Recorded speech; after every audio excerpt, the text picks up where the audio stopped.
Ryan Reynolds here for, I guess, my 100th Mint commercial. No, don't. I mean, honestly, when I started this, I thought I only have to do like 4 of these. I mean, it's unlimited premium wireless for $15 a month. How are there still people paying 2 or 3 times that much? I'm sorry, I shouldn't be victim blaming here. Give it a try at mintmobile.com/save. Whenever you're ready. $45 upfront payment equivalent to $15 per month. New customers on first 3-month plan only. Taxes and fees extra. Speed slower above 40 gigabytes. See details. Quiet Riot. Hello and welcome back to the Quiet Riot Sunday School.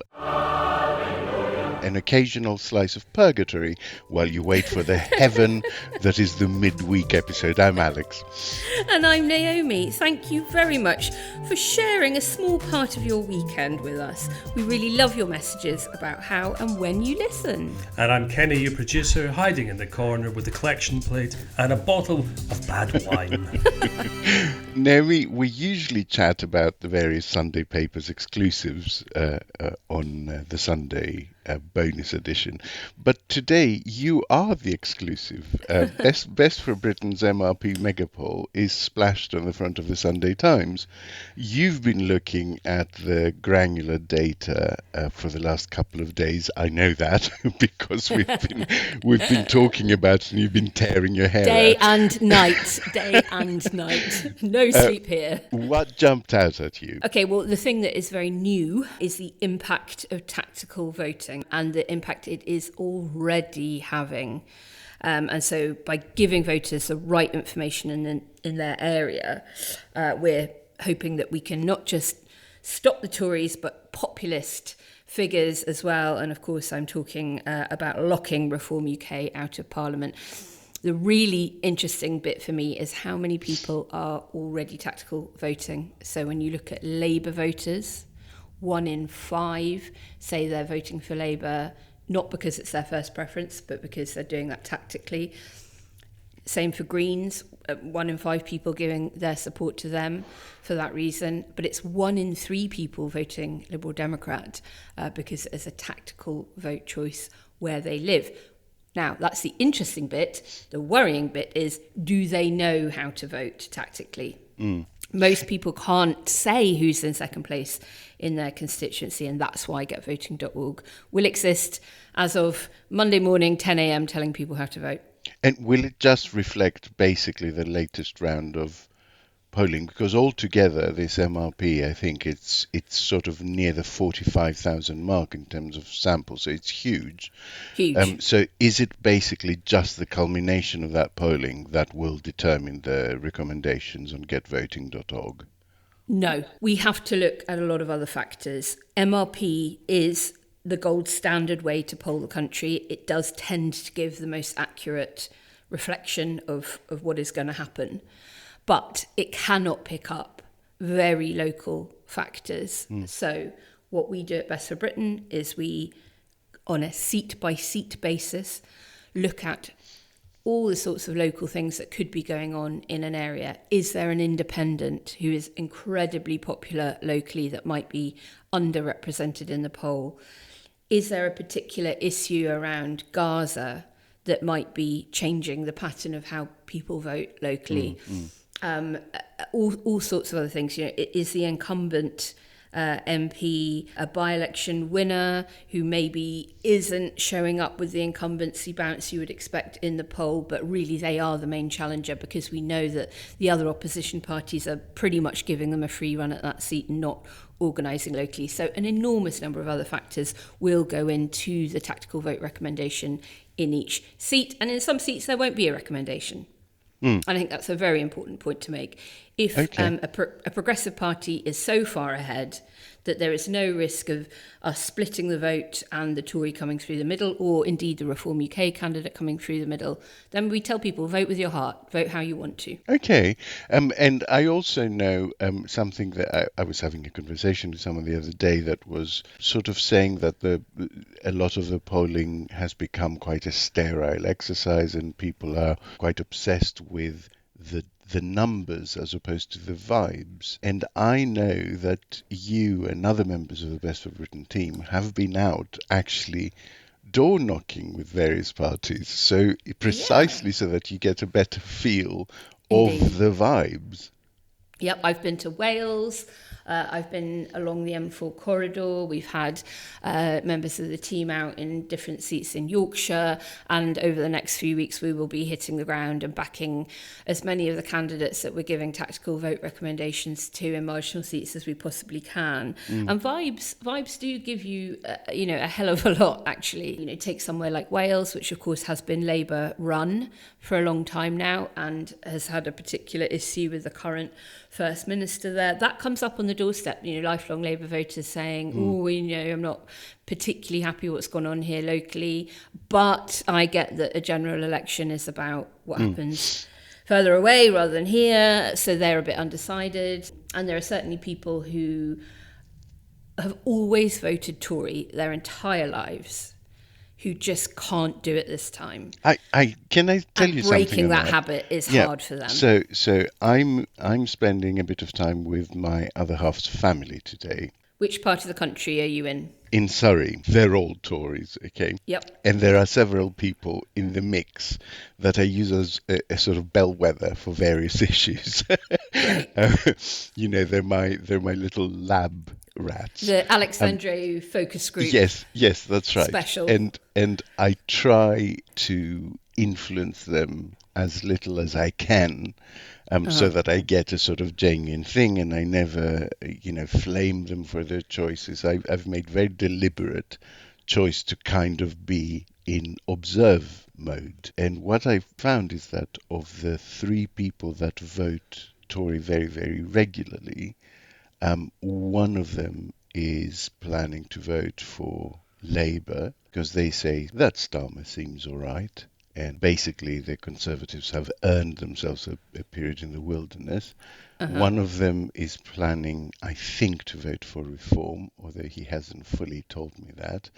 And the third one says that she's planning to not give anyone her vote because she doesn't think anyone deserves it. So that's a kind of interesting microcosm. It's, of course, statistically insignificant. And no room for complacency. I do, think that it is a natural reaction to seeing a poll like the one on the front page of the papers today, showing such an enormous landslide for Labour, to say, well, I don't need to bother. But actually, you do. Because if everybody thinks like that, then they're definitely in trouble. And also because we need to not just get them out, we need to keep them out for a generation. 14 years of them failing us on multiple fronts means that it's going to take such a long time to rebuild.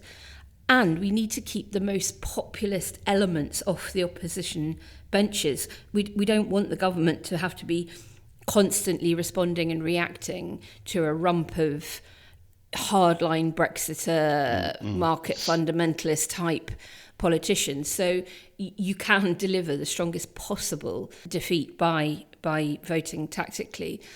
And I think I would add one thing to that, which is also that it feels to me like turnout will be absolutely vital, because if it's a very low turnout election, I think it gives the Conservatives a really easy out, a really easy excuse, instead of actually engaging with proper introspection and seeing where things went wrong. It gives them the very, very easy talking point of saying, well, largely the winner was apathy, and Labour failed to win people over. And I think it affects their mandate, it affects the moral authority of the next government.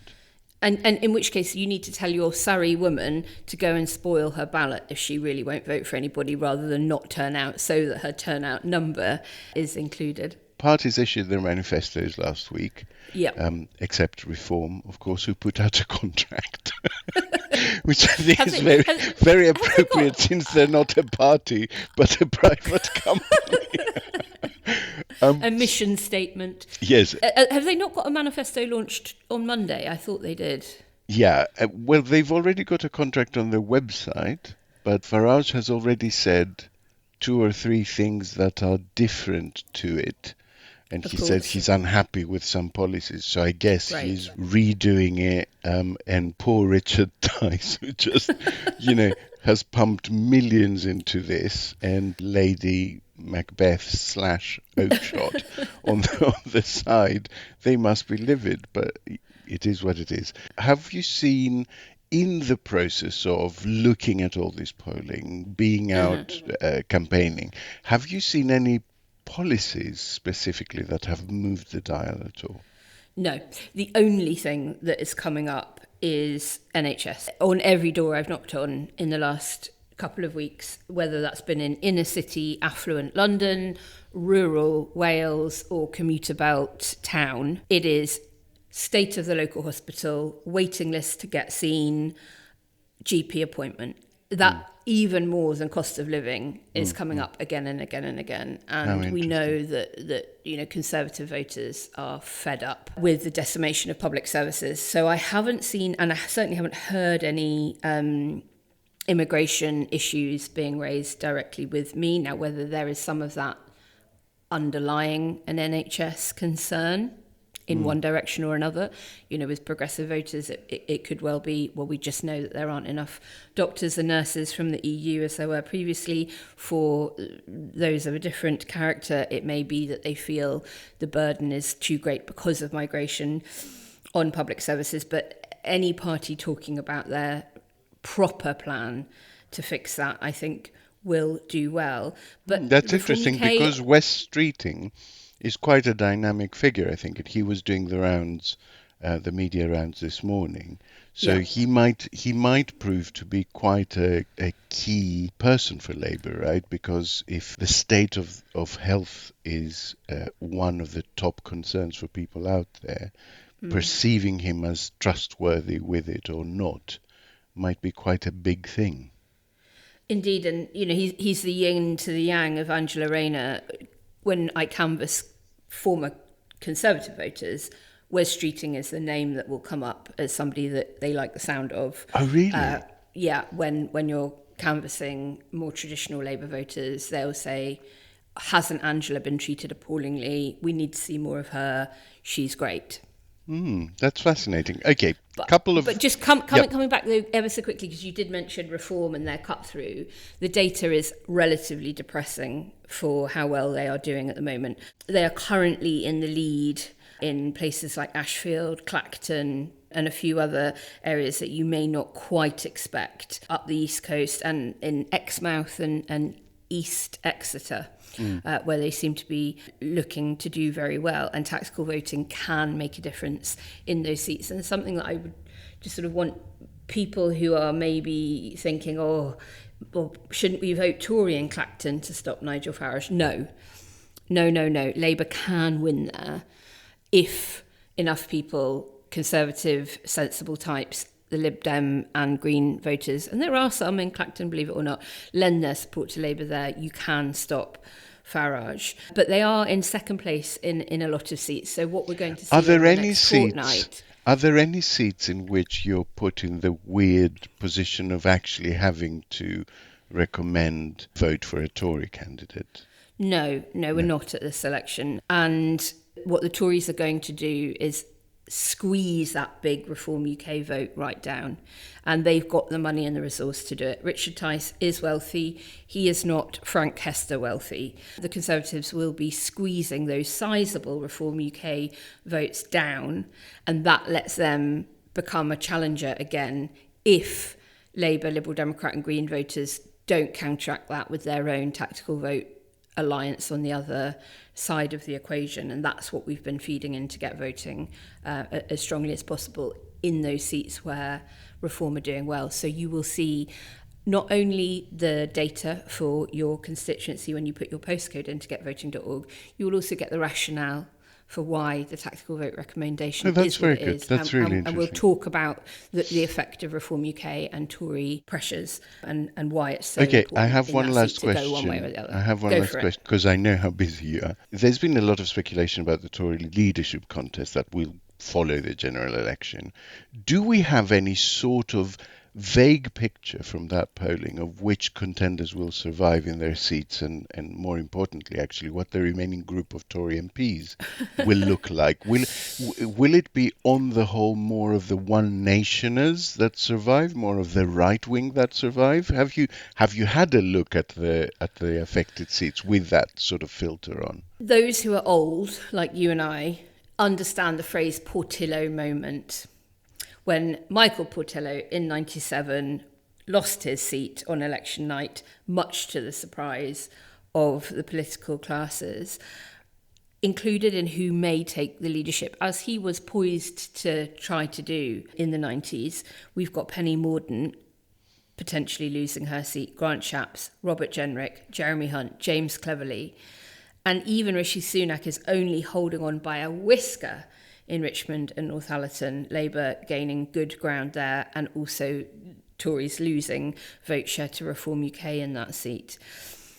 In terms of who's left, there isn't going to be very many of them, particularly if tactical voting works to the extent that we hope it will. And it's a mixed bag. It's a pretty mixed bag of who's left. You may well still have Braverman, Badenoch, Patel, who obviously are on the right flank of the party. So I think it's all to play for at the moment. And of course, if Farage wins, all the speculation around him potentially throwing his hat in the ring, or at least endorsing a right-wing frontrunner to get them over the line. Quiet, riot. Onwards, Alex. We've done enough poll chat. If we look ahead beyond the Sunday papers to what might be coming up in the week ahead, I'm really curious to know what you think Ed Davey's campaign is going to look like. He's done everything from, falling off a paddleboard, going down slides, fairground rides, etc. It does seem to be paying dividend. It's gone down well with the public and they're not doing badly in their target seats at all. Do you think he's going to carry on with that or bank that and move into slightly more policy-focused interview? Okay, so yes, it's worked. I think it will be even more effective as people tire even more of the Conservatives and Labour basically sticking to their message. We will see a lot of repetition in the next few days. But there's a big caveat for me. I think if we look at this a little bit through maybe the prism of reality TV, okay, because it is partly what it is, I think the public have a really good radar for when someone begins to realize that their shtick is working and they start to overdo it. And they really don't like that. So I think the Lib Dems have a very fine line to walk with keeping up the silliness, because I think voters like a certain amount of self-effacing, sort of tongue-in-cheek, but not to overstep that line, because I think the moment people start to think, okay, you're taking the piss now, or you're pushing it, they begin to switch off from that. So it mustn't become something that they do consciously. I think what's worked so far is that it's felt quite authentic. It's felt quite in keeping with his character, yes. And there's been been a blend. They've done the serious to camera pieces about being a carer and quite an emotional. Yeah, and they have really led, broadcast. I think, on that policy area. But I'm just issuing a very small note of caution, because I think the incentive will be to go, oh, this is working, let's do a lot more of it. And I think they have to keep that balance very carefully going forward. How do you think Labour will react?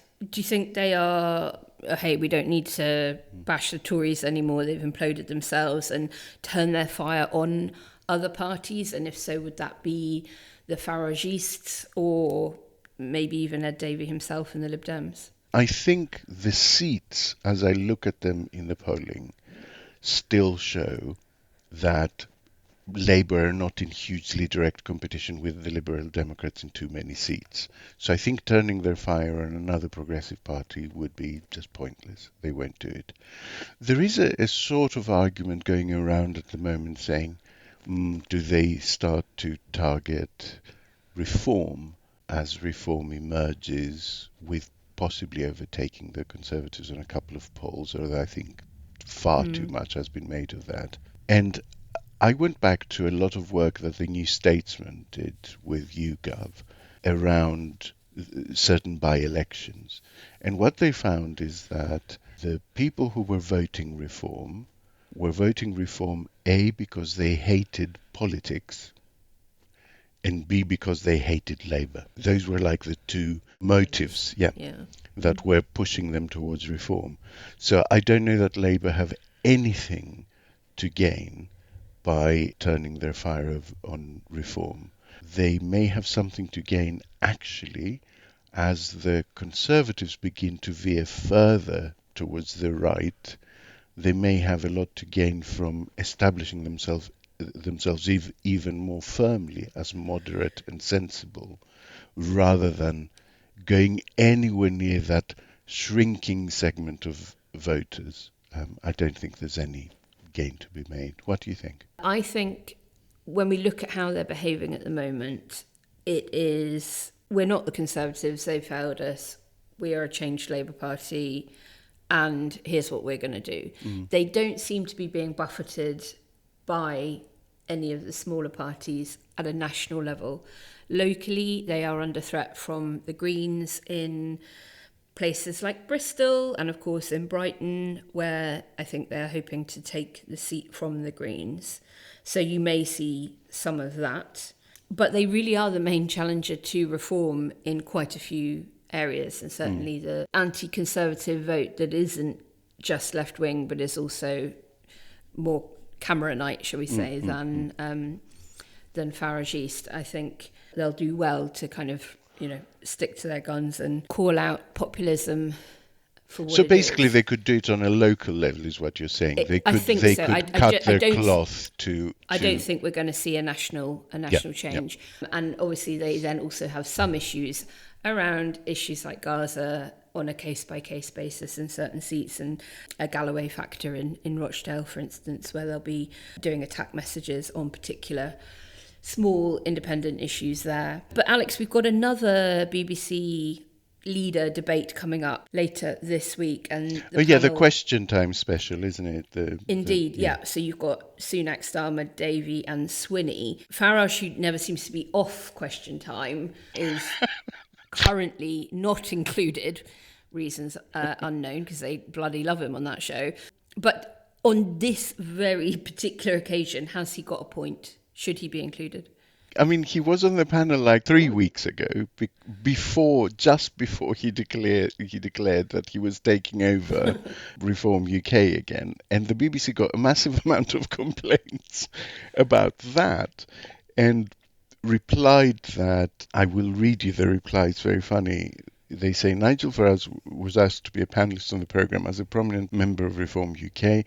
He was previously an influential campaigner for Brexit, leader of UKIP and the Brexit Party, and has also been an MEP for 20 years. The programme on 30th of May was just prior to Mr Farage taking over as leader of Reform UK.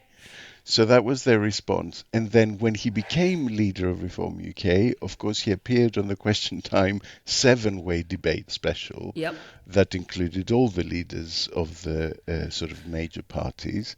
And now he's arguing for inclusion. So basically it would become a weekly appearance for Nigel Farage. So I think they've got a reasonable case to resist it, actually, because even though the percentage at the moment is looking quite favourable for Reform, and that I would put some caution on, because as you know, as a commissioner of polls, and I also used to commission polls for the civil service in my previous life, there is a margin of flexibility in the data that you get back. There is a margin of flexibility in shaping the questions, and I think there would have been a huge amount of publicity to be gained from the very first poll that found Reform slightly higher than the Conservatives, and I wouldn't be surprised if there was a kind of race for that. But let's see how percentages settle down over the next couple of weeks. I think it will go back down. But well, I just don't want it to be a manel. I Yeah. think it's boring, and they're a bunch of men of a certain age. So I would love to see them include somebody like Carla Denyer for the Greens, or even Sian Berry, who is standing in Caroline Lucas's old seat, and of course maybe Liz Saville-Roberts for Plaid Cymru. Well, that is it for Quiet Riot Sunday School this week. remember, you can follow us on social media at Quiet Riot Pod, or email our complaints department via quietriotpod@gmail.com. We will be back on Thursday with a full episode. Thank you very much for listening. We love you guys. Enjoy the rest of your weekend. Quiet Riot is an audio production by Cooler Heads with Naomi Smith, Alex Andreou and Kenny Campbell. Music by Mariana Sanguita, artwork by Simona Canalou. Quiet Riot is a co-production with Sandstone Global. See ya!